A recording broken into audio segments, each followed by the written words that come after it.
So I think it's already 10:30. We shall start. Thiru sir.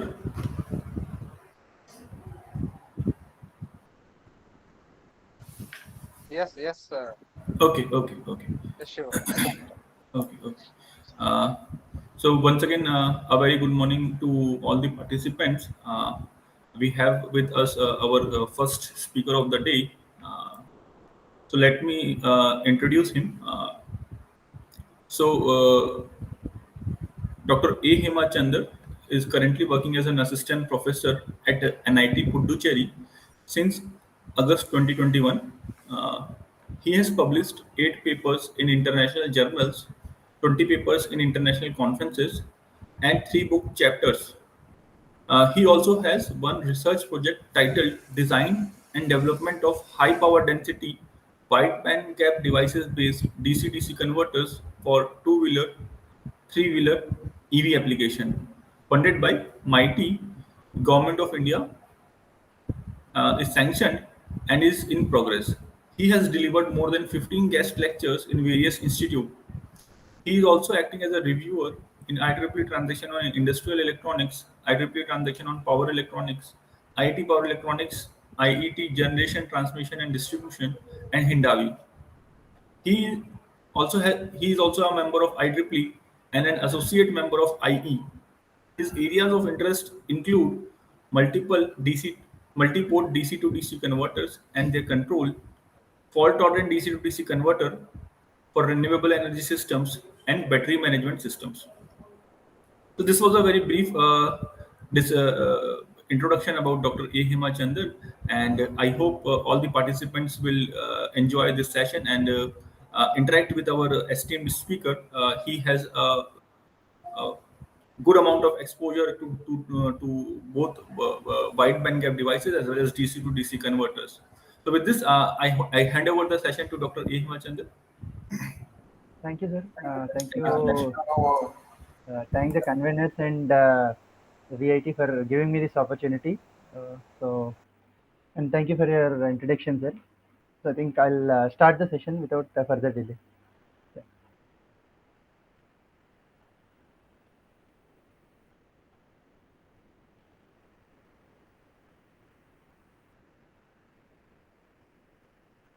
Sir, is my screen visible?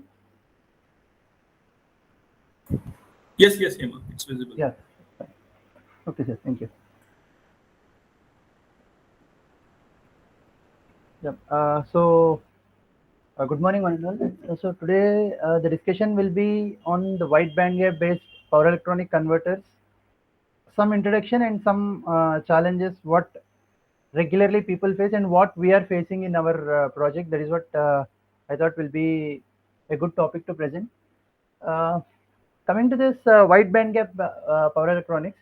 So firstly, we know there are 3 types of materials. One we call it as a conductor, one we call it as a insulator, and the other is between conductor and insulator, which we call it as a semiconductor. And these semiconductors, have gained this popularity, especially the silicon and germanium. And the silicon-based silicon-based devices, like whatever you name, it may be a diode, SCR, IGBT, MOSFET, whatever it is. After the advent of this, the complete scenario of power electronics has changed, and now it is I should say the silicon is ruling the world. But there are some drawbacks of this silicon. Maybe the limitations on the thermal management side, maybe the limitations on the higher switching frequency, like and or maybe the limitations on the other side, that is what you call the power density, energy density, whatever you call. There are some limitations on this silicon, and now people are actually uh, searching everything to be very compact, very small in size. So this has resulted in this discovery, or what you could call research, in the area of wide band gap. Now, first, initially, let us understand what this band gap is. Then we'll go to what wide band gap is, and then we'll try to explore how these technologies are emerging. So here, what is wide band? What is band gap? Initially, band gap, it is nothing but, so there are, there will be 2 bands, the valence band and the conduction band. and in between these two bands there is small energy gap. If the energy gap between the conduction band and the valence band is very very very small or negligible, it is a complete conducting material. Whereas if this conduction band and valence band are, the energy gap between these two is very high, that is, even how much energy you apply, the electrons cannot move from one band to the other band. In that case, we call it as an insulator. Whereas, as I said, the third material, which is in between the conductor and the insulator, we call it as a semiconductor, where the energy gap is not too high, at the same time not too low. So there is small energy gap between these two. So upon applying some external amount of energy or external force or external voltage, whatever you call, these electrons start moving from one band to the other band, that is from valence band to the conduction band. So this energy, whatever is required, we call it as band gap. And in general, for a silicon material, it is 1.12 electron volts. Now, this band gap actually is defining few properties of the material. For example, the thermal conductivity. So, if you find this band gap to be very small, or this say 1.12, there will be a limitation on the heat that is generated or heat that is dissipated from the substance. So now people are looking for something extra, or it should not be completely insulator. At the same time, I need some extra energy gap so that I can use that kind of materials for, say, higher thermal capabilities, or say higher voltage and current ratings, or say for increasing the power density or the energy density, and so on. So now people have started working on how to increase this energy gap. Now, when people started how to increase this energy gap, the only option available is doping, mixing, add some impurities and do something, and thus emerged wide band gap. So the semiconductor with very, not very, it is a larger value of band gap, it is called a wide band gap semiconductor.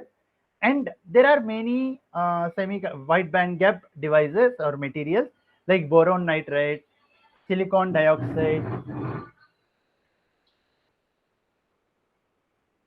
silicon dioxide, or diamond. Even diamond is a very good this one wide band gap material. So hard now whatever we are saying, one second, don't mind, one second please, sir, I'll call you later. Okay, thank you, sorry for that. Okay, so the silicon carbide and gallium nitride are widely used, and the bond strength between these atoms are very strong, and they have very high electric breakdown field as well as thermal conductivity. Now, if you see these two materials, some comparison of these semiconductor materials in terms of the energy band gap. So the germanium, it is 0.7, whereas silicon, it is 1.12, as I told. And there is one more material which you call it as gallium arsenide, that is again similar or almost equal to this silicon, 1.4. Whereas if you see this silicon carbide and gallium nitride, these are having almost 3 times more energy band gap or band gap compared to silicon, approximately 3.3 and 3.4 respectively. So similarly, zinc oxide also has that. Whereas if you see this diamond, it is having almost 5 times more band gap than silicon. But as you know, we cannot use this diamond for these switches because of the cost cost factor. So we cannot invest a lot of money. So considering all these into factors, the silicon carbide and gallium nitride are very, very famous nowadays. So this is what the comparison of silicon carbide and GaN with respect to band gap, what we have seen in that. And this is with respect to the breakdown field, with respect to thermal conductivity, and with respect to electron mobility. So as you see, the breakdown field of gallium nitride is a bit higher when compared to silicon carbide, but both, if you compare with respect to silicon, it is very, very high, like almost some I can say around some 10 times higher breakdown field. Similarly, coming to the thermal conductivity, that is the temperature requirements and the heat sink requirements and all, the what you call the temperature withstanding capability. If you see, silicon and gallium nitride are almost similar, but SiC is having the silicon carbide is having very high thermal conductivity. And coming to this electron mobility, again, GaN has a very high electron mobility. Anyway, I'll give you some rough figures of this. So now what is that actually they are doing, or what is the property that is defining, what is it defining and how is it affecting the system? That is what we try to see here. So the property, if you consider the band gap energy and the critical field breakdown voltage, they define or they are helpful in knowing the range of operation of the material, that is the high voltage operation, and the saturation velocity and electron mobility together define what is the amount of switching losses, and the thermal conductivity define the effect of heat on that particular material. So if you consider these advantages and move from silicon to silicon carbide, we find the advantages of the overall improvement or uh, improvement in the cost, that is the cost weight will be reduced, of course the size also will be reduced.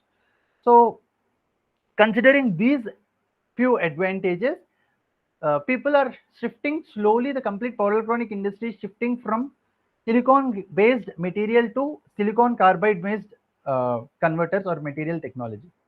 So as we have seen, both silicon carbide and gallium nitride, both are having almost similar what you call the band gaps, and this is, as I said, almost 3 times that of the uh, silicon material.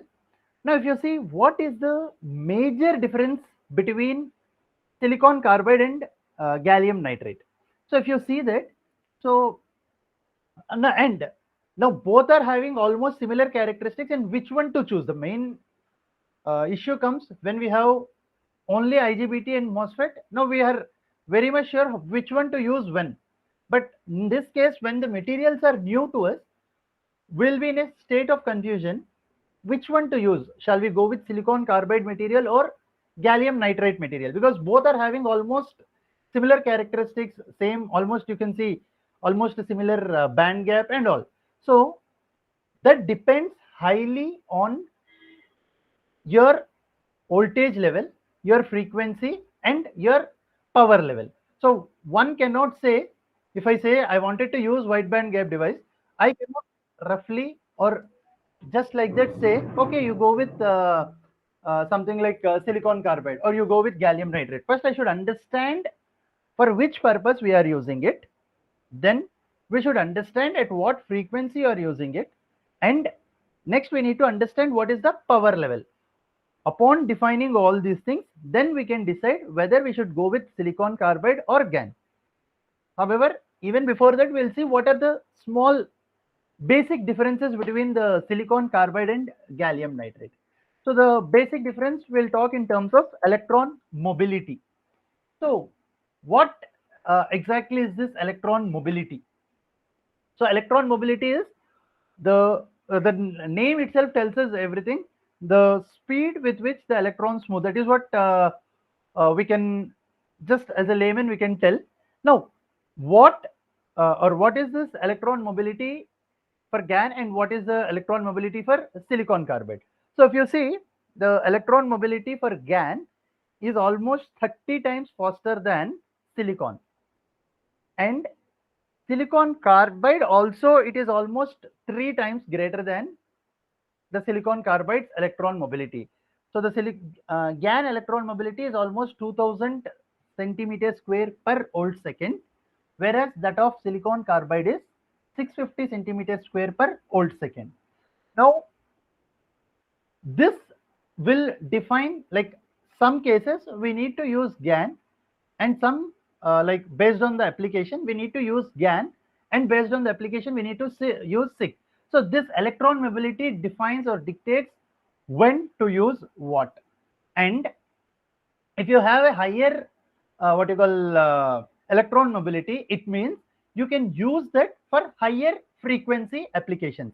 Like if you go with your normal silicon, you can go up to a maximum of say 100 kilohertz, maximum of 100 kilohertz without disturbing its original properties, maximum. Whereas if you use this silicon or GaN, you can go up to some megahertz range, at least 1 megahertz range. Now, beyond 1 megahertz, if you wanted to operate, due to less electron mobility, silicon carbide cannot give its will be having a poor performance when compared to GaN. So when you wanted to go for frequency range beyond 1 megahertz, then in that case, say for example 1 megahertz, in that case you should select GaN as your choice or as your switch, not silicon carbide, because the GaN has higher mobility, the electron mobility is higher, that is it can operate for higher frequencies also. Next, thermal conductivity. Now coming to this thermal conductivity, as you know, the thermal conductivity, it is nothing but the capability of the material or the system to withstand this heat. So now compared to this GaN, silicon carbide has a higher thermal conductivity. So higher thermal conductivity means it can withstand more amount of heat when you compare to GaN. And that is the reason, and few applications, like as you know, this electric vehicles, some solar power plants, some wind turbines and all this, they need higher thermal capability rather than higher frequency operation. Now you can limit your frequency, but you cannot limit your thermal capability, because sometimes like if you consider an electric vehicle application, so you know the complete converter, everything will be inside a box, and that too inside your vehicle. Now you should have a converter or have the system or have the components in such a way that it can withstand a bit higher what you call thermal with higher heat, or it can withstand higher temperatures when compared to the other or outside environment. So for that case, you need to use special devices or components which can withstand that. So in that case, frequency is not doesn't matter. So you can use up to say some 500 kilohertz only, or say some 600 or 750 kilohertz only. But on the other hand, you should also consider this what you call thermal capability. So you should have a trade-off between these two. In that case, when you go with some specific applications like electric vehicles or some solar plants and all these things, in that case, SiC is better because it has higher thermal capability. So as the major differences or major selection of this component or the device, whether to go with SiC or GaN, it depends on your application. That is what I mean to say. And this application mainly depends or is defined by one, the frequency of operation, that is electron mobility, and two, the thermal conductivity, that is the temperature which it can withstand. So based on your operation and based on your requirement, you can either go with silicon carbide or gallium nitride. And since the temperature property is higher for silicon carbide, up to 20 megawatts of application, and more than 1,000 volts, you can use SiC. Whereas since GaN doesn't have higher thermal capability, you can use it up to some 20 kilowatt applications only. But this 20 kilowatt you can use up to 1 megahertz or even at least 10 megahertz. Whereas this 20 megawatt, you have a limitation on the frequency. So you should be in a position to understand and pick your component properly. So this is a small comparison of wide band gap materials with silicon. Now here we have compared silicon carbide, gallium nitride, and of course diamond also. But as I said, due to higher cost, diamond is not being used for this purpose. And In silicon carbide, you have two variants. One is 4H and 6H. They actually depend on the lattice structure. So in the lattice structure, you have hexagonal and cubic structures in the silicon carbide material. So if number of cubical and hexagonal structures are same, we call it as 4H silicon carbide. And if it is both the cubical and these structures are not same, then we call it as 6H silicon carbide. Anyway, both have almost similar properties except in some cases. Now we can just have a small look on how these are varying from or with respect to silicon.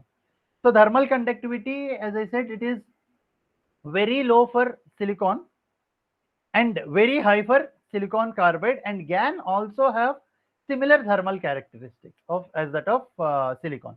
Diamond, it is very high, very high, 22, almost 4 times that of GaN, I mean SiC even. And this band gap, as we have already seen, almost silicon carbide and GaN will have has 3 times higher band gap when compared to silicon, whereas diamond will have almost 5 times higher band gap when compared to silicon. Now coming to this breakdown field,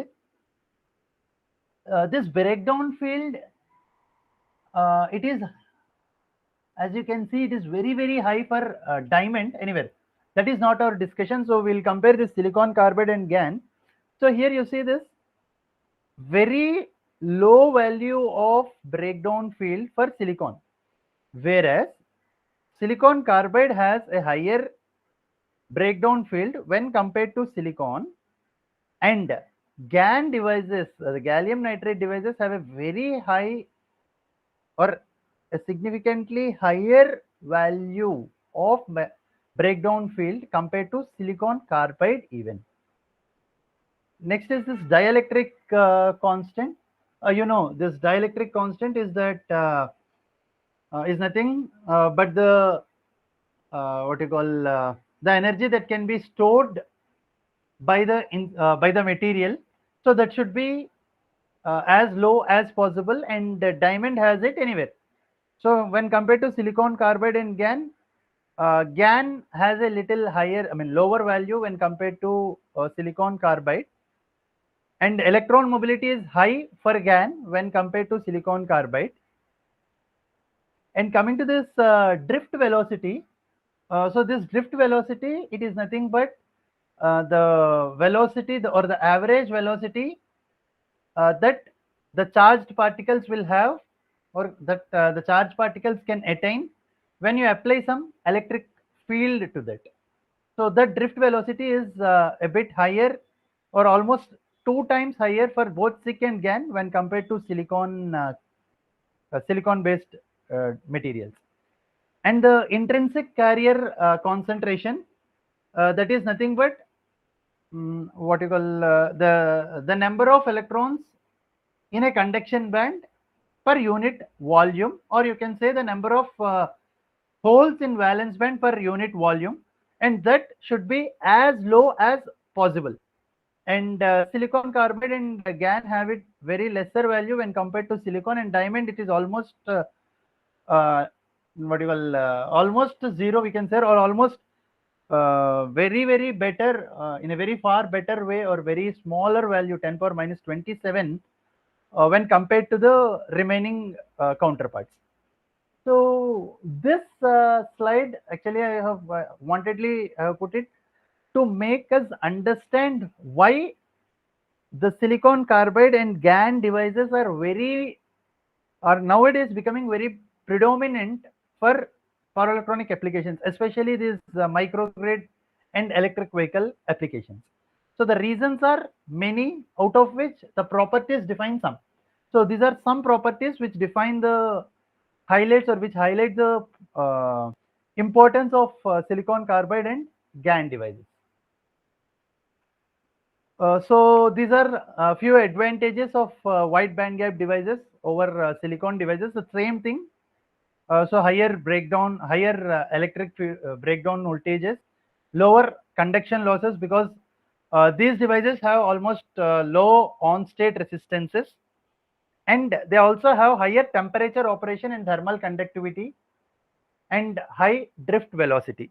So this high drift velocity actually is required to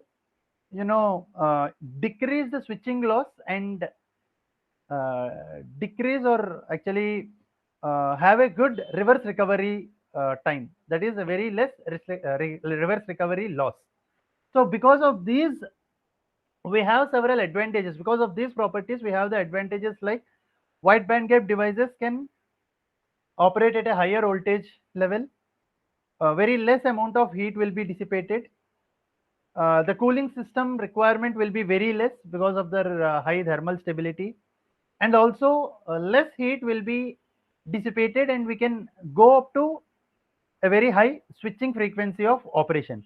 Now this switching frequency, if you increase, the advantages like if you consider a small DC-DC converter, say a boost converter or a buck converter, the frequency is inversely proportional to the value of inductance and capacitance. That is, if the frequency is high, the requirement of the inductance and capacitance values, or the value of inductance and capacitance will be very less.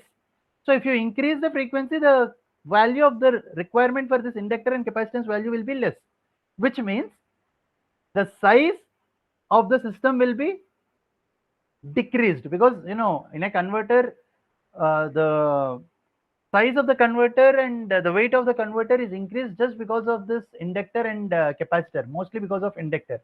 Now if you can reduce the size of that inductor by operating it at a higher frequencies, almost half the problem is solved. And similarly capacitor, so the overall what you call system level benefits, just by replacing this silicon devices with wide band gap devices, it is reduced losses, increased efficiency, of course size, cost and weight reduction, and high power density. So with these advantages we'll see the applications of wide band gap devices. So here we have two axes, one with respect to frequency and the other with respect to the output capacity. uh, as you know, what you call, if you wanted to go for a higher capacity, it is better always to go with thyristors, but the problem is they have a very limited frequency band. And IGBTs and MOSFETs, as you know, we have already seen this with respect to IGBTs and MOSFETs, they hardly can go up to a maximum of 50 to 100 kilohertz. Whereas now we are shifting to the new technology, new devices, wide band gap devices. As you can see here, the GAN and SiC. So if you wanted to SiC, you limit the operation of, you limit the frequency of operation somewhere around 100 kilohertz, and you expand vertically. That is, you can go even up to some hundreds of MVA of the capacity of the particular system. Whereas if you see this GAN, the output capacity is very limited, somewhere around 100 to 500 kVA, but it is for sure you can expand it till some higher frequency operations, say some tens of megahertz. And similar type of comparison is also done with respect to the output power versus frequency. Again, the same thing. The previous one with respect to VA, and here it is with respect to watts. That is the only difference. Again, the same thing. You can see, if you wanted to have frequency at a higher, if you wanted to have the operation at a higher frequency, go with GAN devices. If you wanted to have it with respect to power level, go with SiC devices.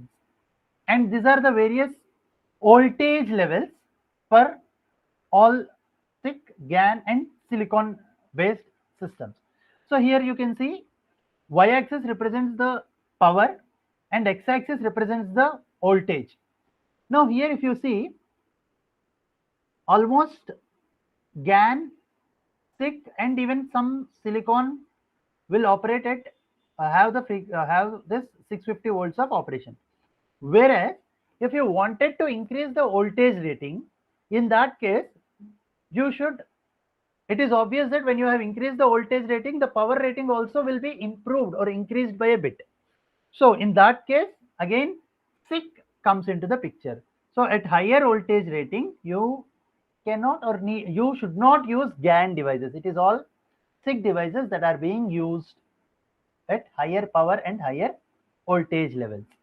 Similarly, if you look at with respect to the same thing with the different applications for IGBT, silicon and silicon carbide GaN, the same thing again for different applications.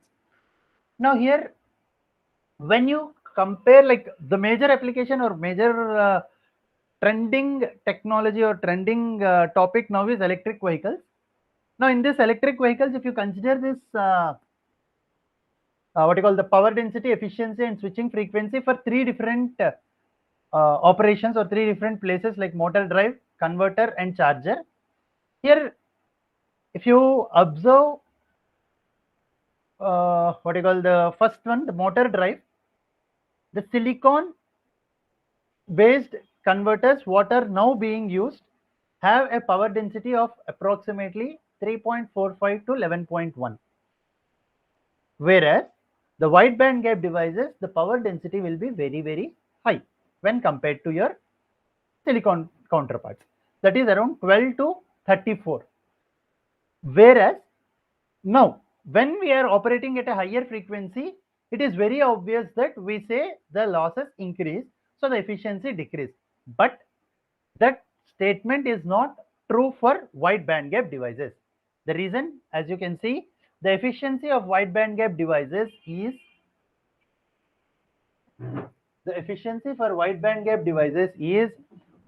very high when compared to its silicon counterparts in a motor drive. Since it is a motor drive, the switching frequency is almost same. And now when you come to this onboard converter, again, the efficiency is the minimum efficiency, even if you can see, it is very high when compared to your silicon counterpart. Now, why is this happening or what is the reason for this? We'll see in the next slide. And switching frequency, here you see this is only limited to 10 to 20 kilohertz, whereas the wide band gap devices have a switching frequency of 100 to 240 kilohertz. Even if you switch at a higher frequency, we have a very good efficiency. And the same with respect to charger also. So the wide band gap devices have a higher switching frequency, a higher power density and higher efficiency when compared to its silicon counterparts. Now, initially when these systems, this silicon carbide and GaN were introduced, people have not enough what you call advancements in the technology to use them. And during that time, Google and IEEE together has conducted something called a Google Little Box Challenge. So this is one engineering competition which was run by Google and IEEE's Power Electronics Society. So the challenge was posted on July 22, 2014, and some modifications have been done till 23 March 2015. And the challenge is this. So the challenge was to build a power inverter. Now, building a power inverter, anyone can do that. What is the significance of this is that was about 1/10 of the size of the state of the art at that time. So the size should be reduced by 10 times. So whatever the inverter, the power inverter, what is available, that size should be reduced by 10 times. And it should have an efficiency greater than 95%. And the rating should be 2 kilowatt. Okay. So we should have, the challenge is to design or build a 2 kilowatt inverter which can have efficiency of greater than 95% with a reduced size of the then available inverters by 10 times. And it also had to fit in a metal enclosure of not more than 40 cubic inches. So you will be given with a small box which has the volume of 40-inch cube or 40 cubic inches, and you should fit your fit that inverter into that box, and it should withstand at least 100 hours of testing. So this was the complete challenge. Now, in order to do this, in order to come up with a solution, many teams have participated, and I'll tell about the winners later. But when the Google Box challenge has started, everybody was thinking that it was okay. We can handle the first two, that is 95% of efficiency and 2 kilowatts of load. But efficiency was, the size was a big challenge. So you need to have a higher power density. Then people looked into, the researchers have turned their ideas into new material, because silicon cannot handle higher frequencies. Unless and until you go for higher frequencies, you cannot reduce the size of the inductor and capacitor. Unless and until you do that, you cannot reduce the size of your inverter. So people now have started looking for a different material switches rather than or apart from this silicon. Then people have used or started using, people have started working on this. They have come to know about this silicon carbide and GaN switches, and they started using.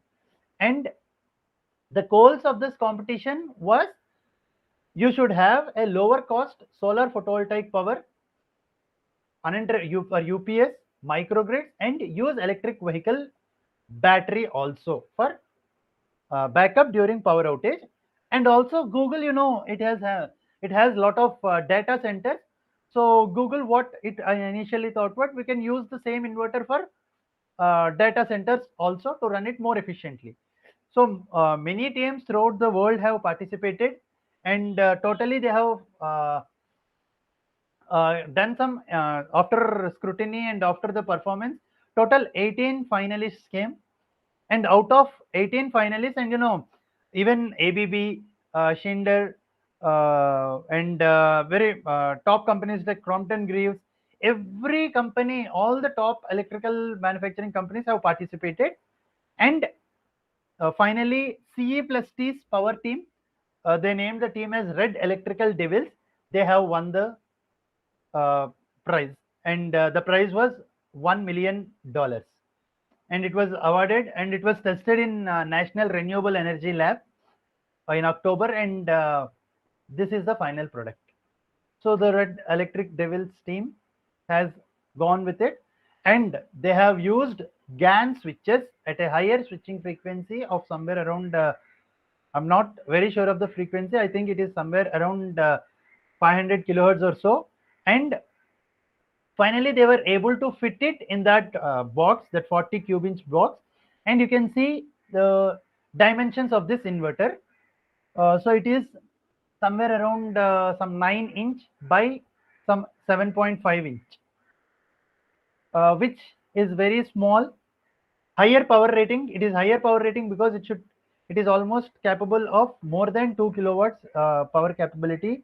And if you see, the requirement of heatsink is very less here, because the thermal conductivity of the material is very high.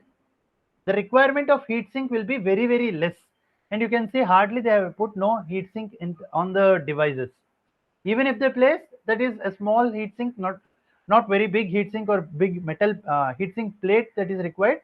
It is small heatsinks what you generally use in our laboratories. You can just stick it back to the device.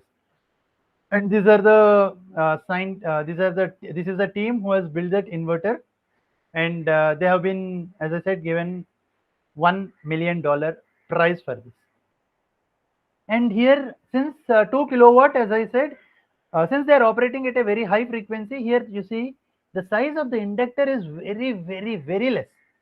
This size you can attain only if you go for higher frequencies. So this is what the Google Little Box Challenge and the Red Electrical Devil teams who have won that from Belgium. Now, this is a general characteristics or the turn on and turn off parameters that are calculated for general, defining any characteristic of any material or any switch. So we have turn on time, turn off time, delay in the turn on time, rise time, fall time. All these things is what we have, and we all are very well known with these terms: turn on time, turn off time, fall time, rise time, all these things. So rise time, it is the time from 10% to 90% of the final value. Turn on time, delay in the turn on time from 10% till the switch is completely on. Fall time from 90% to 10% of the value. Delay in fall time from 90, when from the time you have commanded to turn off till it completely turns off, and so on. So I have made a small comparison of silicon carbide and GaN devices with respect to data sheets. So this data is taken from data sheets. All the three devices what I have taken have a similar voltage rating of 650 watt, 650 volt each, and current rating for silicon MOSFET I have wantedly taken a lower one compared to silicon carbide and GaN. I'll tell you why uh, in the next few comparisons.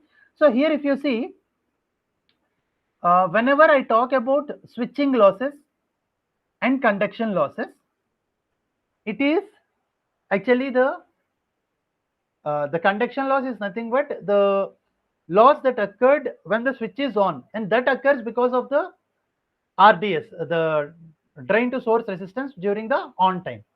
And as you see here, the silicon MOSFET is having a very high RDS on when compared to gallium nitrate and SiC. And even gallium nitrate is having a very lesser value when compared to silicon carbide. And on the same base, if you compare the total power dissipated, all the three devices are tested at the same condition. Here, if you see, for a smaller rated current value, it is almost dissipating 284 watt. Whereas here, the power dissipation is 240 watt, and here it is 187 watt. So if you compare, GaN device is having a better, is having a very low loss when compared to the other two devices. And as I said, the thermal capability of silicon carbide is higher when compared to gallium nitrate. So here you can see the junction temperature.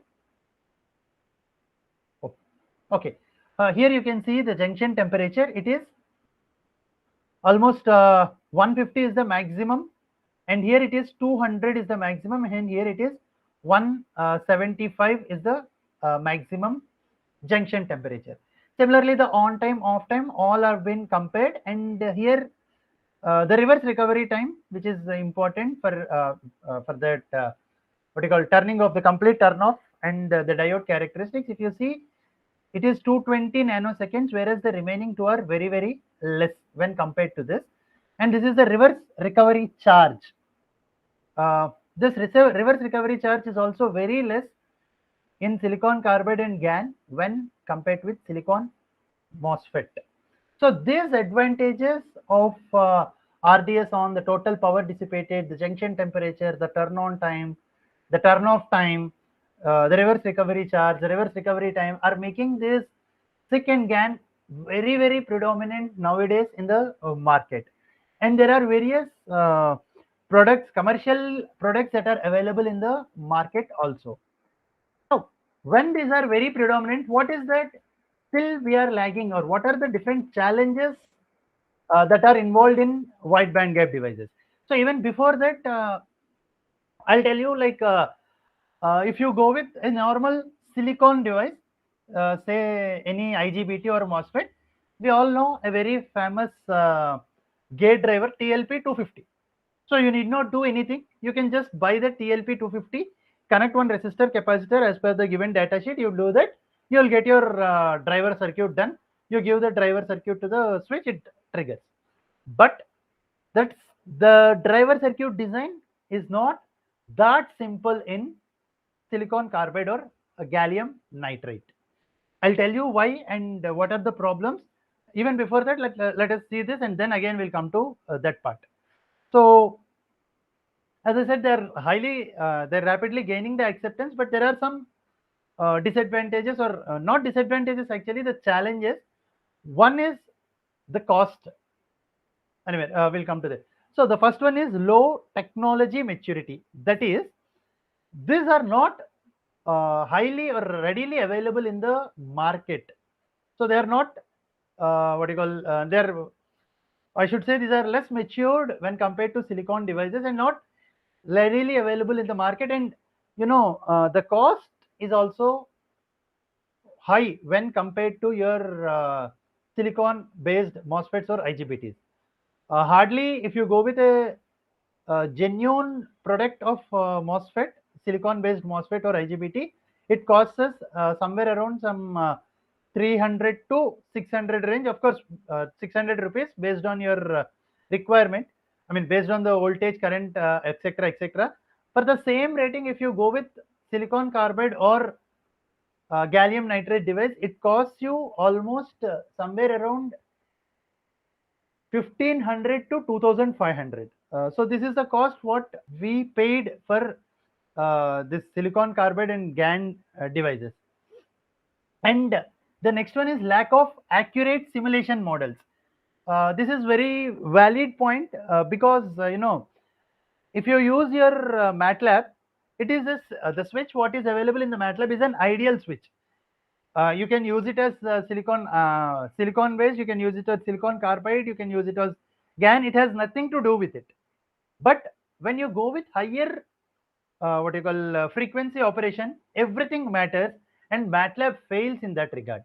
So the best softwares to model these what you call silicon carbide and GaN based devices is go with LT-Spice or Plex.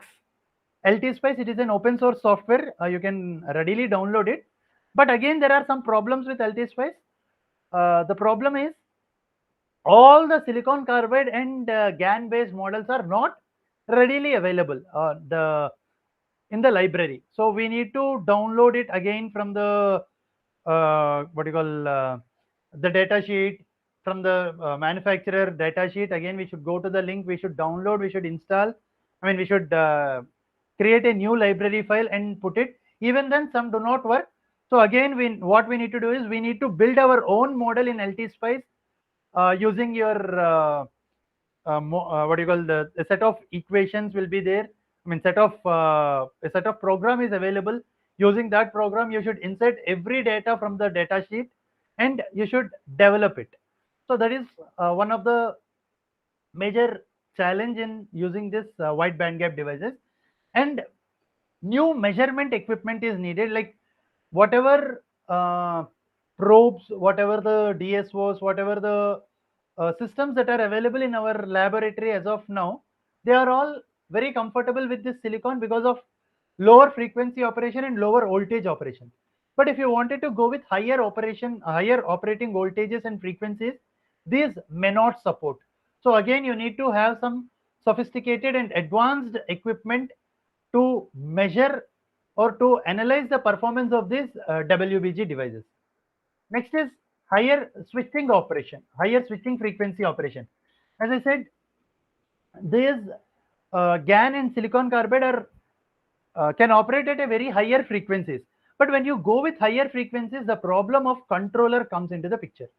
So as you increase the frequency, the control circuit should also be that fast and should generate pulses or give the control command at that speed, which is not possible with, I mean, I don't say it is not possible, but it is challenging to attain that control speed with the available control circuits. And another problem is, because of this high dV by dt and high di by dt, EMI problems will come into the picture. That is electromagnetic interference and compatibility problems will come into the picture. So in order to overcome that, again you need to have a new gate driver circuit, a new design for the gate driver, new topologies and control for what you call overcoming this, and how to shift from hard switching to soft switching or resonant switching. All these are other challenges. Next are the packages. You know, hardly the silicon, especially GAN, we can hardly find TO 240 based package based GAN device, that is through hole device. All the GAN devices may be manufactured by GAN systems or Infineon or Texas, whatever it is, they are available in SMD, the surface mounted device, or die based. So if die based, you know, it is that small, at least you can see this what you call SMD. If it is somewhere on your working table, you can see it somewhere. But this die base, this is too small that even you cannot see on your work table. That small it is, and very difficult to actually use that in current Indian scenario. Maybe we need to go with, as I said earlier, we need to go with newer equipment to solder these GAN devices and these SMDs. There are many institutes which have these SMD soldering packages and all, but die it is very difficult. Hardly we can find somewhere in IITs or IISc. And few manufacturers are now coming with new packages with this what you call through hole or TO 240 package, so that everyone can use it. And reliability. Since people are not, the researchers are not readily accepting this technology, there is a question of reliability also.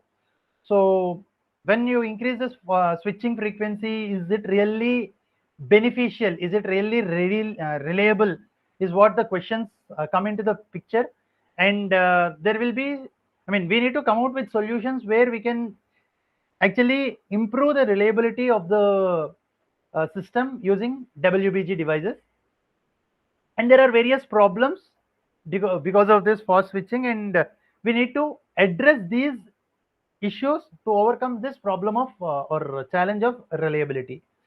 That is, the first one is motor and cable insulation damage, especially in motor drive applications due to high frequency and high dV by dt.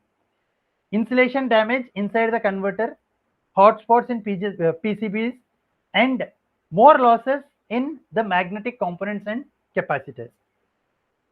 So these are few challenges which come with respect to reliability when we shift from silicon to WBG devices. And next is lack of skills. See, whenever a new technology comes into the picture, not all are actually well aware of that. So it is obvious that we need to start working on that, and we need to have go through sufficient literature, thorough literature, and then we should come up and improve our skill set in that domain. It takes some time, so we should improve our skill set in how to use this WBG devices, what are the challenges, and how to overcome this. Next is the substrate size and cost. So as I was telling you, the cost of this GaN materials and silicon materials is high when compared to its silicon counterpart, and anywhere as the production and the demand is increasing, maybe the substrate size and the cost may reduce in the next few years. The next is the device design and cost. So here, when these new techniques come into the picture, you should make it compatible with all devices and all systems. So you need to have a good design or a good architecture to improve the manufacturability and affordability for faster commercialization. And when new systems come into the picture, it may or may not happen that we can easily integrate it with the existing systems. Like I have got one, I am using, say I am using one uh, inverter in my home, which is working with normal silicon based system, and it is not a pure sine wave inverter, it is just a PWM inverter, and it is working fine. Now you come to me and you say, sir, I have designed a new sine wave inverter, that too using WBG, you please use it. I cannot say I will use it readily, because I'm not sure whether if I replace the existing system with the new system, I'm not at all aware and sure of the performance of the complete system. And hence, whenever you are trying to integrate these newer technologies, you should have a validation for performance and reliability. And as I said, there is oh, sorry. And as I said, there are some issues with EMI. So high switching frequencies will obviously result in higher or susceptible EMIs, and these EMIs should be reduced. So again, you should use some extra techniques or extra material or extra components to reduce this EMI. Because if you go with higher switching frequencies, it is obvious there are a lot of noises and lot of electromagnetic interferences that happen with the signals. So it should be avoided. And however, for lower applications and lower frequency applications especially, you need not worry. But lower power applications at a higher frequency, the EMI effect will be very high. So the major switching losses, to conclude, the major challenges with this WBG devices is switching frequency, rapid current, voltage slopes, and apart from this, we have something called parasitics that come into the picture when we use these WBG devices. So this is all about WBG devices. It's working. I mean, its introduction and all. Now I'll tell you what exactly we are doing and how we have started with work on WBG devices at our institute. And so I'm actually now working on a project called entitled Design and Development of High Power Density Wide Band Gap Devices Based DC-DC Converter for two-wheeler and three-wheeler application, where the objective is to design a DC-DC converter with high power density, high efficiency, lower weight, and lower size even. And finally, this funding agency, MIT, expects a commercialized, ready to commercialize product, ready to commercialize 500 watt DC-DC converter to be used in electric vehicles, where you can give voltage from 35 to 72 volts, and output should be in between somewhere 13.5 to 14 volts and 36 amperes of the maximum output current. So the total power rating will be around 500 watt. And now this converter, what we are designing, it is for supplying to the auxiliary load in the electric vehicle. Say for example, lights, signal indicators, horn, and wipers, USB charge. All these is what we are trying to use this converter for.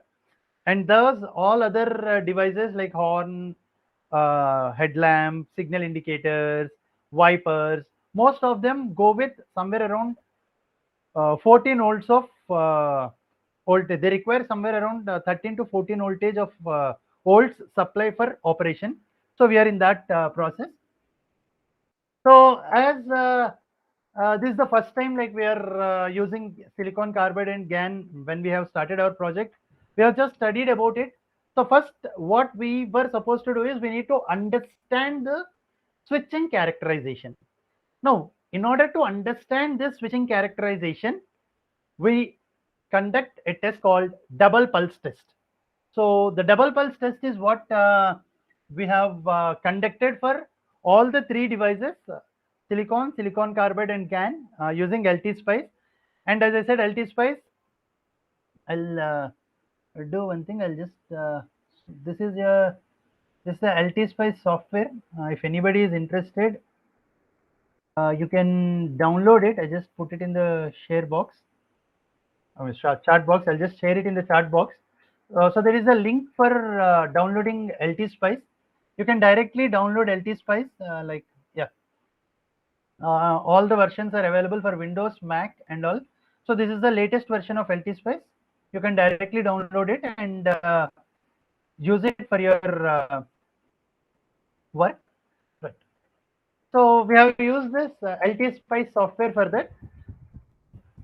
And why have we conducted this double pulse test? I'll show you. See, so in a double pulse test, what we do is, here we have two switches, as you see. One is the upper top MOSFET and other is the lower, the bottom MOSFET. So here we have given some voltage, some external voltage, say 400 volts, and we are here to test this device, this silicon device, or this device, the lower device or the bottom device, whatever you call. Now in this double pulse test, what we do actually is we give only two pulses, one pulse for a very short time,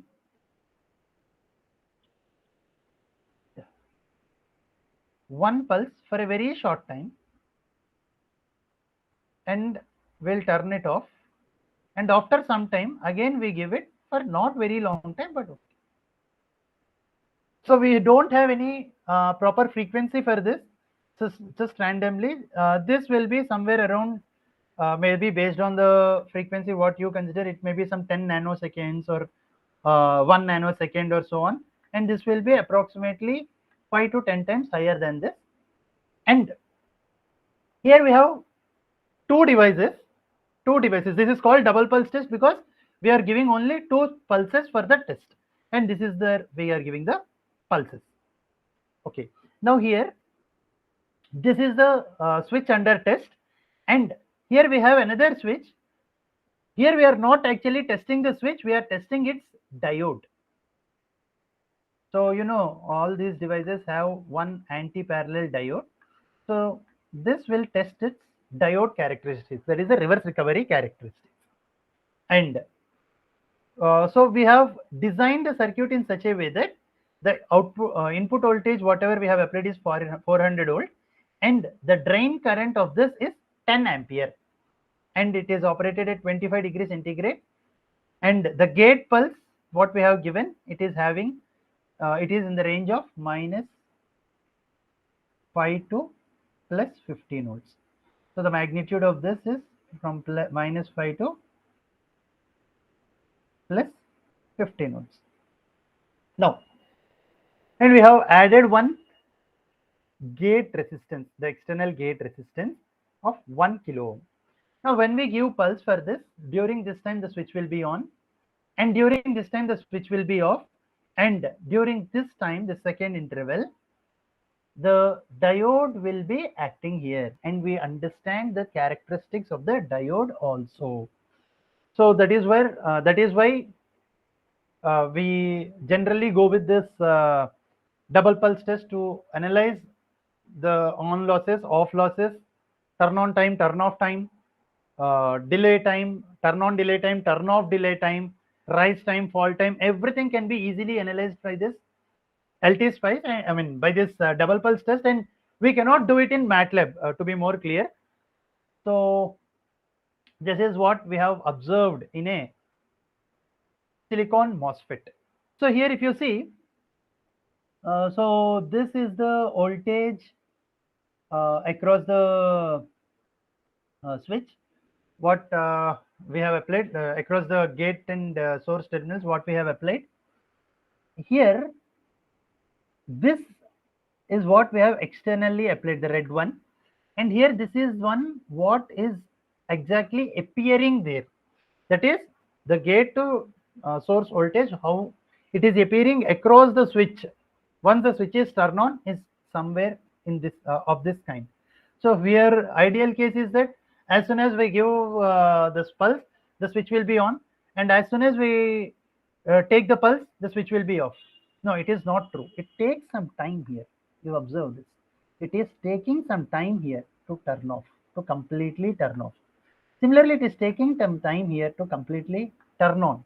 So this is the drain source voltage and what you call the drain current. Here you can have a very clear picture of how or what is the delay in turning on and turning off. Here you see this time the drain current is slowly increasing, not all at once.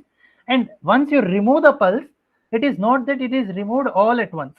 Slowly the current is also coming to zero. But ideal case, what we consider is it is just dropping from what you call higher value to a lower value in a straight line. No, it is not true actually. And here we can see this power dissipation. This graph indicates you the power dissipation during turn off and turn on. So this is during turn off and this is during turn on. So we have taken these two for this double pulse test. So here you can see it is somewhere around 5 watts here.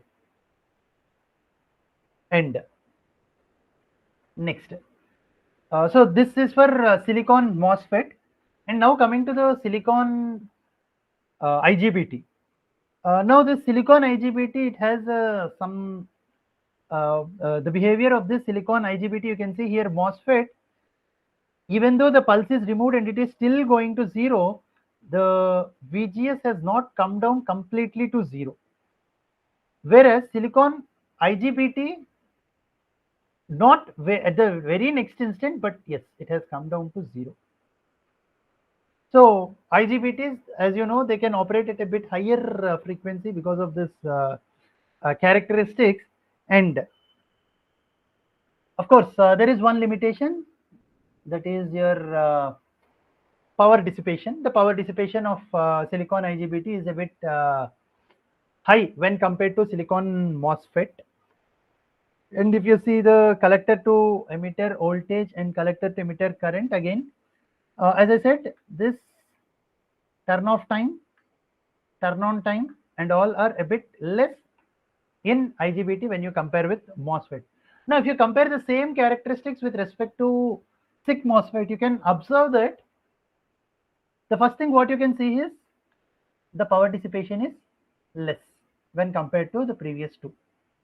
And the turn on time and turn off time are also less. So here you can see the same x-axis is same for all. You can see somewhere here you can see at 42 microseconds only, at 42 microseconds only, the switch is turned off completely. That is, the gate to emitter voltage is complete 0. Whereas here, even before 42 microsecond, the point 42 microsecond, it has come to 0. And this time is very less in silicon carbide MOSFET when compared to silicon IGBT or MOSFET. Similarly, the turn on time, the characteristic turn on time, is also far better in this case when compared to the previous two switches, that is silicon MOSFET and silicon IGBT. Now, if you go with GaN FETs, again the same thing. Here you observe the turn off time is even more fast. The turn off time is even more fast. Here you see there is almost, you can say, negligible turn off time here. Almost negligible turn off time here. And even almost very less turn on time here. So that is what the advantage of GaN FETs when compared with SiC also. And of course, the power loss is also a bit considerably less. The turn off loss is less. Turn on loss, the average turn on loss will be very less, because here you see, if you calculate this total energy, power into time, this will be more here when compared to this. This is just a small impulse response with a very less time. Whereas here it is also an impulse response with a bit higher time. So the energy, if you consider the total energy loss in GaN is a bit lesser when compared to SiC. So we have done this, and then we concluded, or we justified why we should go with silicon carbide or GaN devices when compared to silicon devices. So this is when we do this kind of analysis, we understand in a better way why we should go with it. And we have just compared what is going on there. So if you see this, the turn on time of silicon IGBT and MOSFET, I think the first one, sorry, here the first one is silicon MOSFET and the second one is silicon IGBT. Yeah, so here these two are interface, sorry for that. So you see that silicon MOSFET and silicon IGBT or the turn on time or the energy, the turn on energy loss, turn off time, turn off energy loss, whatever you compare, all are very, very high when compared to its counterpart in silicon carbide and GaN devices. So the GaN, as I said, it is having a very less turn on time, very less turn off time when compared to silicon, turn off time when compared to silicon, and even the energy loss, the turn on and turn off energy loss, as I said, if you calculate the energy loss, it will be very less in GaN. So the total energy loss is also even less in GaN when compared to SiC. So from this, we concluded like silicon will completely leave. Now we'll go with silicon carbide or GaN. Now, so we have also compared the switching parameters, we have total energy and all, and we have finally concluded that of all the things, GaN is working at its best. So we thought instead of silicon carbide, we'll go with GaN. Now, even then we are not satisfied, or we are not very much convinced which one to go, either silicon carbide or GaN. However, we have concluded from this what you call the analysis that GaN is better. So now we used a software called Plex, and we have designed a power converter for our rating, whatever is required. So these are the power switches what we have used, silicon MOSFET and GaN, and we have limited our frequency to 200 kilohertz. However, we are designing now now we are designing the converter for 500 kilohertz. The values will change, but as of now, during the comparison, we use this because beyond this frequency, silicon carbide is not giving us a very good results. Here, this is the place where we are getting some optimal results with silicon carbide. So we have designed the same converter with GaN as well as silicon carbide, and as I said, these are not readily available in the Plex software. So again, if you go through the data sheet of this, we'll get the LT Spice model and the Plex model. We can download and put it in the library, and from the library we can use that. So here we have used it, and based on that, we had some requirement. Now here you can see the temperature, the GaN device junction temperature and heat sink temperature. This is the heat sink temperature, and this is around 42 degrees centigrade, and this is around 49.6556 degrees centigrade. And one more advantage with this Plex software is that you cannot do thermal modeling in all softwares. In MATLAB, it is not at all possible, but yes, LT Spice also does not support it to a very good extent. So whereas this Plex supports it at a very good extent, and we can do the thermal modeling also. So here you can see there will be one component called heat sink. Here you can see this. This is the heat sink. What we have put for GaN.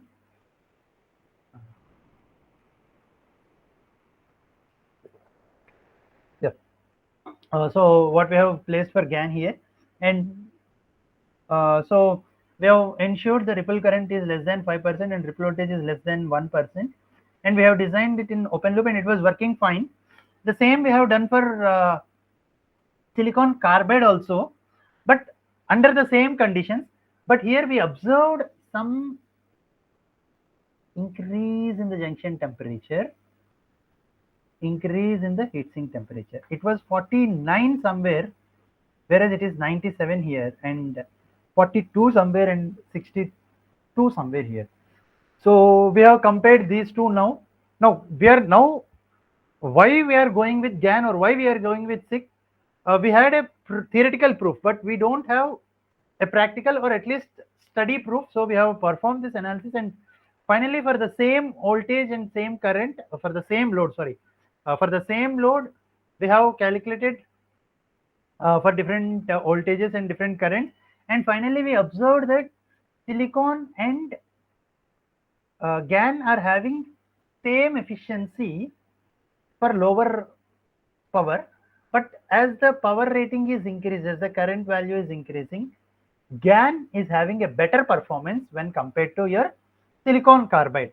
and this is not going to continue. I'll tell you later again. So here we can see that GaN is having a bit higher efficiency when compared to silicon carbide. And similarly, when you compare with this junction temperature versus output power, the output power of I mean, with the increase in output power, you can see the silicon carbide junction temperature is very high when compared to GaN device. And similarly, when compared to, yeah, if you see the comparison between this, the rise in temperature of silicon device is very high when compared to GaN when you increase the switching frequency.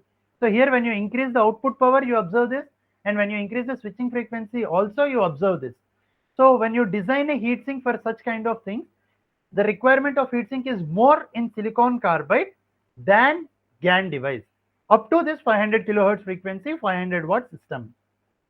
Okay, and out of our curiosity, we have worked till 1 megahertz, but in all the cases, GaN was giving a better result.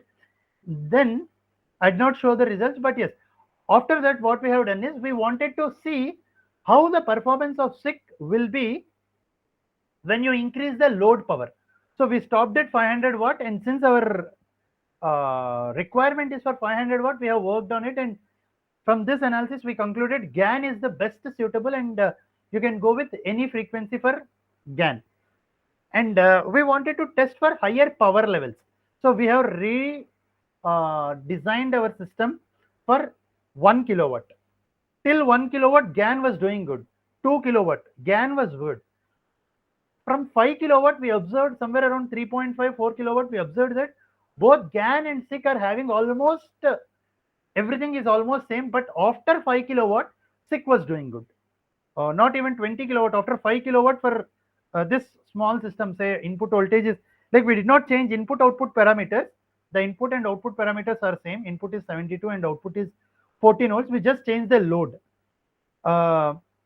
In that case, after 5 kilowatt, we observed that SiC was doing very good.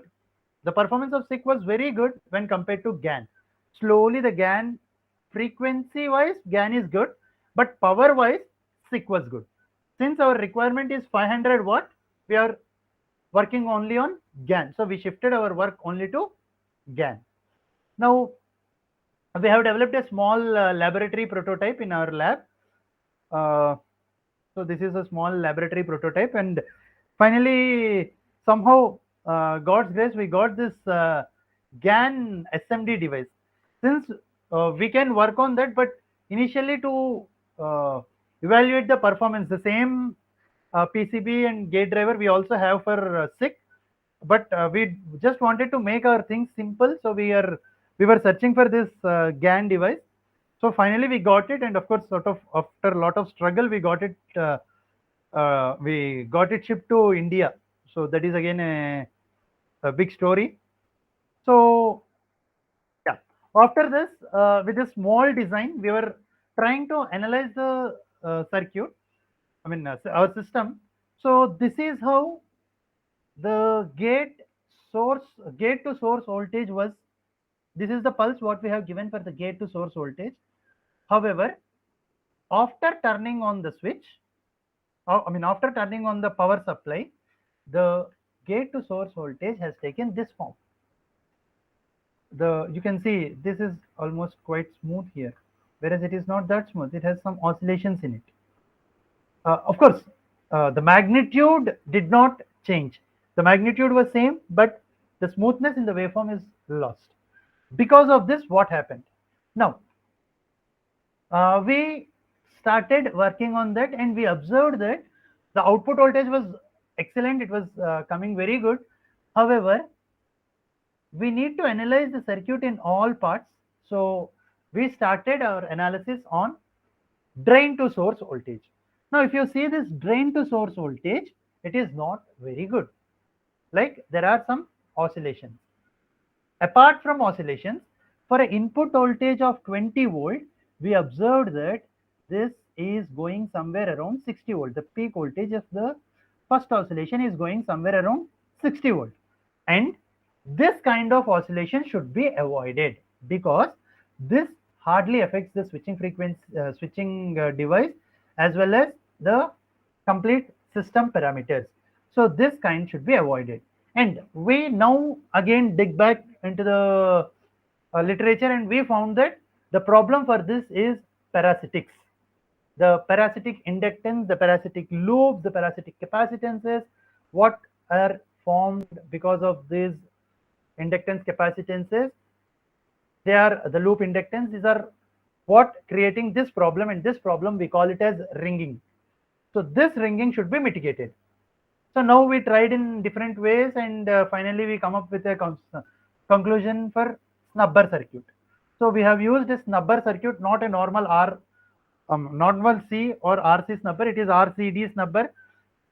In that, somehow we were able to reduce this magnitude, but the oscillations, but the peak is still there.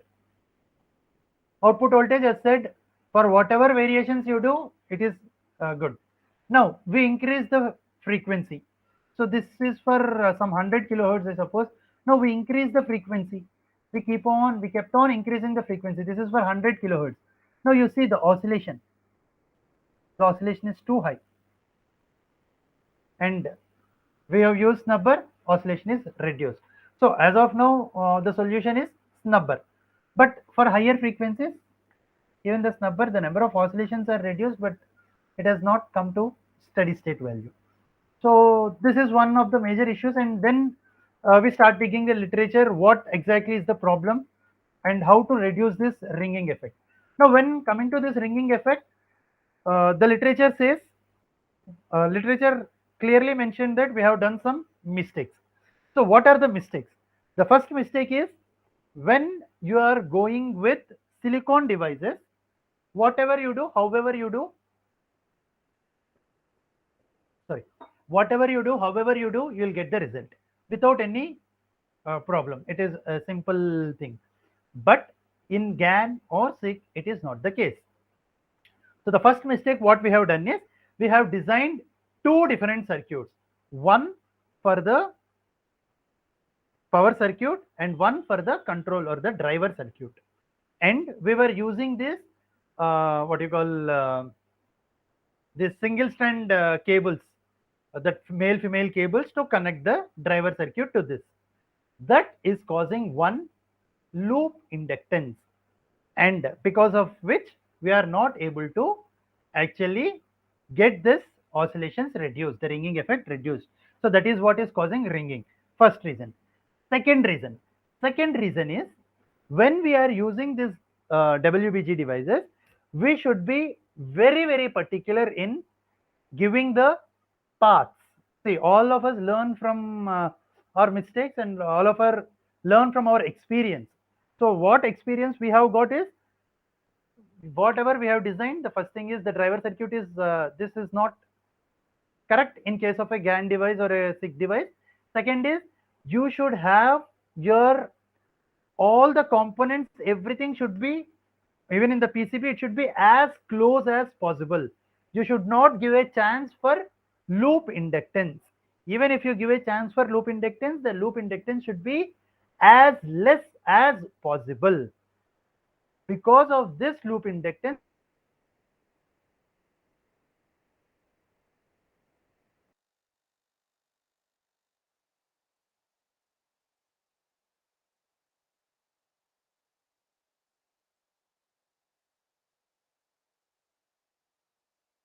resistances and capacitance you have in your TLP 250, your gate driver will, your output will be very good.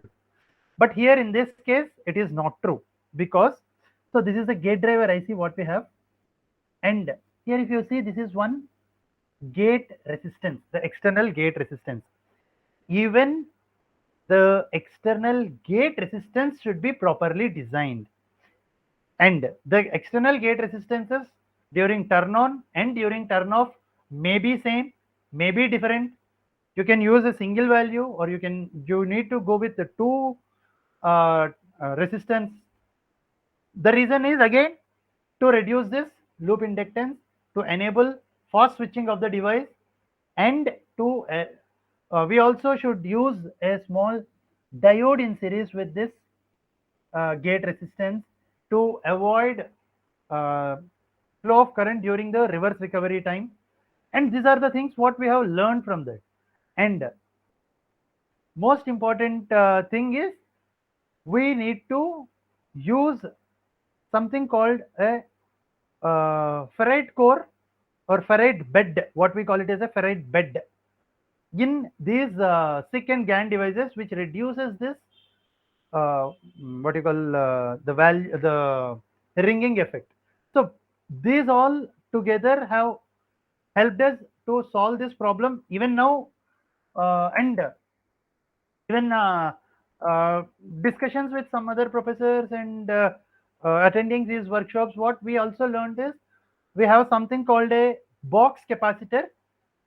That box capacitor, actually what it has done is, here the magnitude of this is somewhere around, if you count 10, 20, 30, 40, 50 or 60 volts. And if we use a box capacitor, this peak has come down to 40 volts, like whatever, I mean, come down by 40, 30 volts. We have reduced the peak value by around 30 volts, and we got almost, we were able to achieve almost a waveform of this kind. Even now, when we are going with higher voltages, this is not acceptable.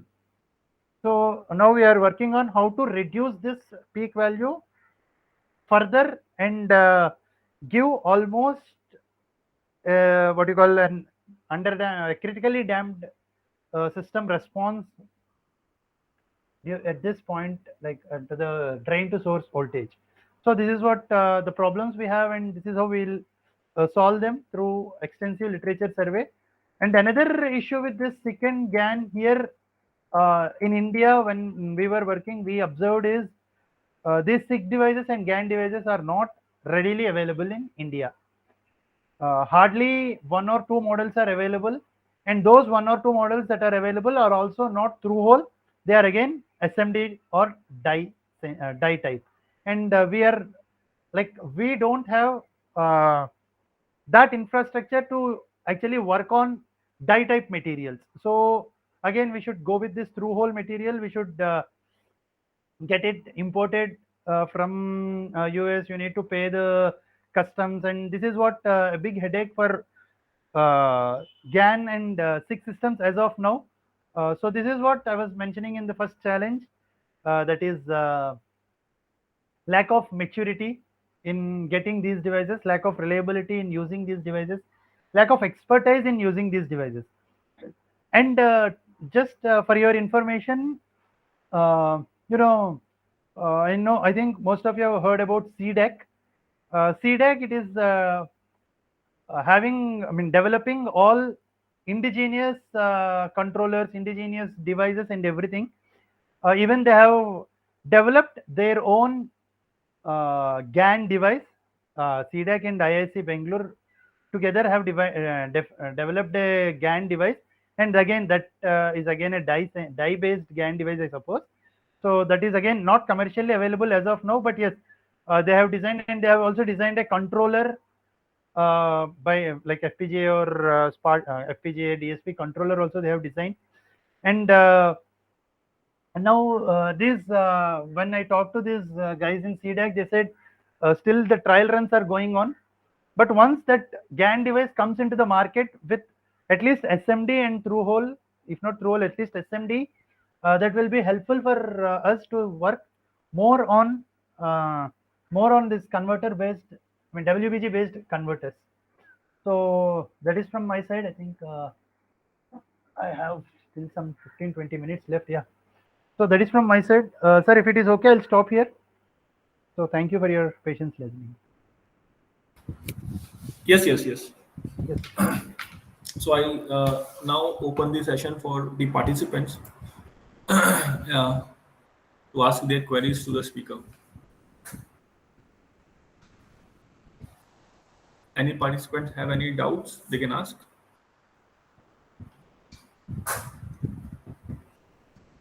or interact with the speaker.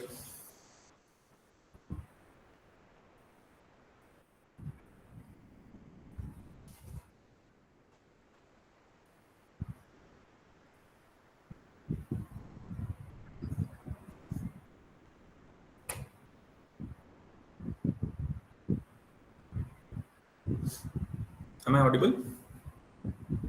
Yes, yes, sir. Yeah. You are audible. Okay, okay, okay. Sir, good afternoon, sir. Yeah, ma'am. Good afternoon. Good afternoon, sir. This is Shanmu Suntari.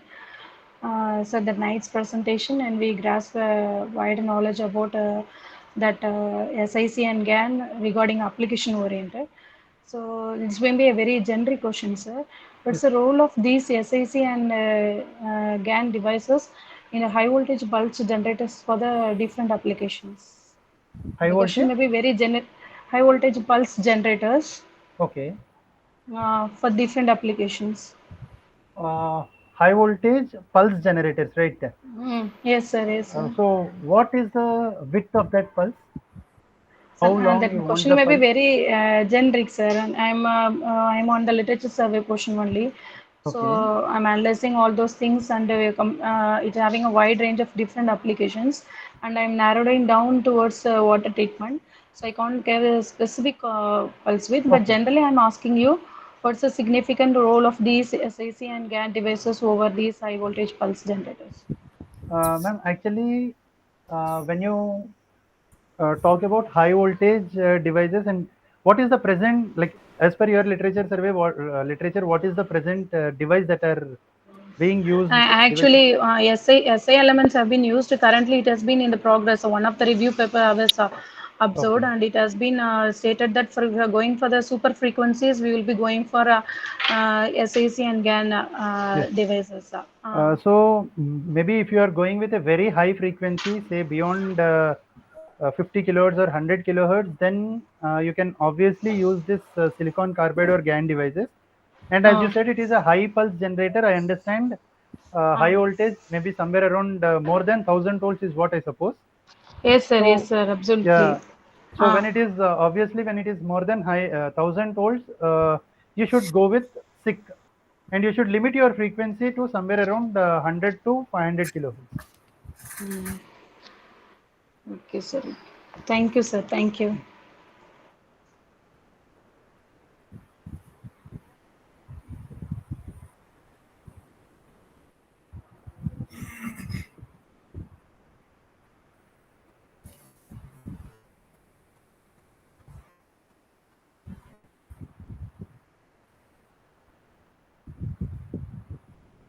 Uh, so any other participants wants to interact with the speaker?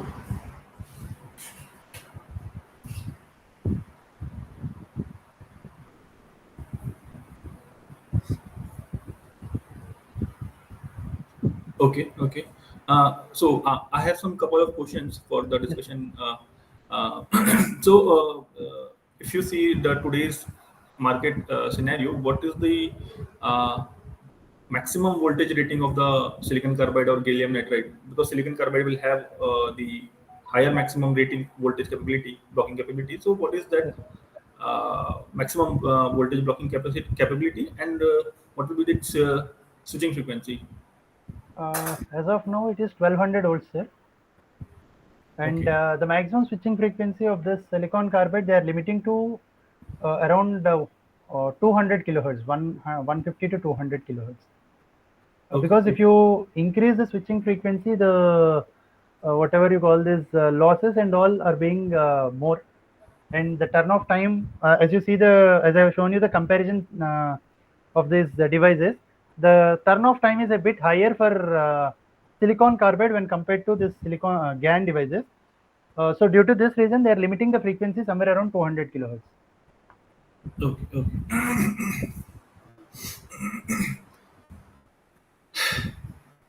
And if you compare that with the normal silicon-based IGBT, what is the maximum voltage rating you have seen? Means you have experienced 1200 volts, silicon how volts, much? 1200 volts, Silicon IGBT as well. silicon IGBT as well. Yes. Okay. But the switching frequency is limited to 50 kilohertz. Okay. Okay. 50 kilowatts. I have used maximum of 650 volts, 650 volt IGBTs, silicon based IGBTs. But there are in market there exist 1200 volt IGBTs also, silicon based. Okay. Okay. So like we used to connect IGBTs in series. In similar way, we can connect silicon carbide, or there is an issue connecting in series or parallel. No, there is there is no issue, but you should properly design the driver circuits. The issue with this WBG devices is the design of the driver circuit. So the driver circuit should be the design in such a way that both the driver circuits are similar, both the switches are similar when you connect them in series or parallel. So the identical nature of these pulses that should make the switches turn on, turn off, all these should be identical. Then you can connect in series parallel anywhere, and you can operate them just as your normal. Okay, okay. So suppose if I wanted to build an inverter using an H bridge, let us suppose I'm having only single H bridge and four devices are there, and I want to go up to 20 kilohertz of switching frequency. Uh, what could be the power density I could achieve for that frequency? What is the frequency? 20 kilohertz. 20 kilohertz, 30 kilohertz. Let's see. For 20 kilohertz, 30 kilohertz, actually, if you talk about power density, of course, you can have at least some 10% improvement in the power density. But cost-wise, it increases your cost because the cost of silicon carbide and GaN devices are high compared to this silicon devices. So it is not actually preferred if you are in a plan to commercialize it. But obviously, it will improve your efficiency and power density. Okay, okay. But so as of now, the industries are not using this silicon carbide based devices in electric vehicles. Now, as I said, the issue is with the production of these silicon carbide devices and the availability of these in Indian market. Whereas in foreign countries, people have started using SiC and GaN devices. Many companies like even Tesla is using this silicon carbide and GaN devices for chargers, onboard chargers, and even for this wireless charging, they are using this SiC devices, SiC device based converters. Okay, But only in for India, charger or for drives as well. they are using in throughout the complete electric vehicle. They have started replacing this. Mostly for chargers, chargers and the converters inside, they are using this. But they are in trials to replace the complete silicon switches with silicon carbide or GaN device, just to reduce the size and increase the thermal capability of the converter. Okay, and what is the approximate current limit of 1200 volt silicon carbide? Silicon That you carbide, have it is somewhere around it can. I have seen the data sheet of up to 120 ampere. I remember. I did not explore more about it, but whatever I have seen is around 120 ampere. So if you want to have lower power, let us say up to 1 kilowatt, then gallium nitride can be preferred. And if you want to go for higher power, then silicon carbide we can prefer. That depends again As on of the now. voltage and current rating. Right. If you go with a higher voltages and higher power rating, then at a lower frequency, silicon carbide is better. At lower voltage and higher switching frequency, you can go with GaN device. And how much improvement in efficiency can we expect? Let us say I am having again a 5 kilowatt or 10 kilowatt converter, and so how much improvement in the apart from the size and cost, if I look into the perspective from the efficiency, how much more efficient Hardly around 1 to 1.5%, not more than that. percent, 1 to Percent. 1.5? Like if it is 96, it will be somewhere around 97 to 97.5, not more than that. But as I said, the advantages, there are various other advantages also, like the thermal capability and all. Thermal capability means there will be low loss. That is why the thermal capability is high, right? Actually, the thermal capability, what you are telling is right, sir. Another issue is when high current flows through the system, the switch gets heated up. When the switch gets heated up, you should have a larger size of the heat sink to actually absorb that heat, because it can withstand only up to 125 degrees centigrade. Whereas this silicon carbide, it can withstand up to 200 degrees centigrade. So the requirement of heat sink is very less when compared to your silicon counterpart. So you are saying that if silicon carbide is working at 50 degrees centigrade and if it is also working at 150 degrees centigrade, at both the temperature, the losses will be same approximately. Yeah, approximately same. Because in silicon IGBT, silicon based IGBT, it is losses will increase. A bit increase, but here in this case, due to this thermal capability, it is. I mean, I don't say it will be the same value, but there will be no significant improvement in the losses. Okay. So cooling requirements will be less. Very less. So that is why the size will be also less. Yes. So apart from the cost, what is some more disadvantages of this? As I said, the design of the gate driver. The design of the gate driver circuit. Gate driver. That is what we are practically facing now. And as I was also telling you regarding this loop inductance and all, the loop inductance is not very predominant in case of silicon devices. But the loop inductances plays a very important and significant role in wide band gap devices. So you should, because of increased frequency. Because of increasing frequency. So you should be even the PCB design. You should be very, very particular in how you are connecting your gate driver circuit to your gate driver output to your switch. How you are connecting the power line. What is the distance between the two power lines? How you are where you are connecting your inductor, where you are connecting your capacitor. All these matters. Whereas this does not play an important role in your silicon-based devices, converters. So the main challenges are in designing the PCB and then designing the driver circuit. And if you are working at a lower frequency, say some 10 kilohertz or 20 kilohertz at higher power, and you are using silicon carbide, then you also should take care of EMI.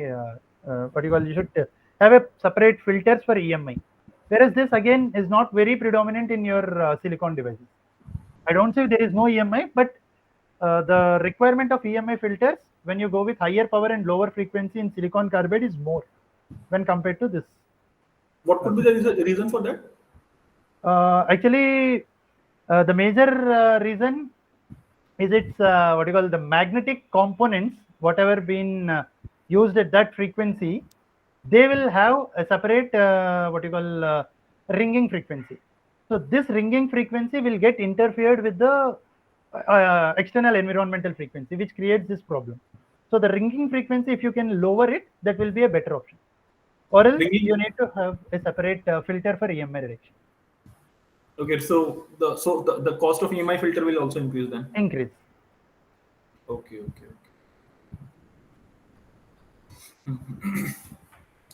Okay. Any participants have any other doubts?